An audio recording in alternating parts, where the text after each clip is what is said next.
కేరళలోని శబరిమలకు భక్తులు పోటెత్తారు. అయ్యప్ప స్వామిని దర్శించుకునేందుకు క్యూ లైన్లో బారులు తీరారు. పంబా నుంచి స్వామి సన్నిధానం వరకు భక్తులు వేచి ఉన్నట్లు తెలుస్తుంది. అయితే భక్తుల సంఖ్య అధికంగా ఉండడంతో స్వామి దర్శనానికి 6 గంటల సమయం పడుతుంది. భక్తులకు ఎలాంటి ఇబ్బందులు కలగకుండా అధికారులు ప్రత్యేక ఏర్పాట్లు చేస్తున్నారు.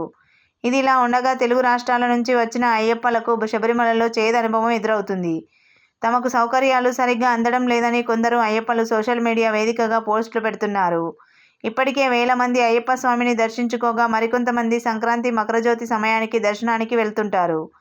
మకరజ్యోతి దర్శనం తర్వాతే ఆలయాన్ని ట్రావెన్కోర్ సంస్థానం మూసివేయనున్నది.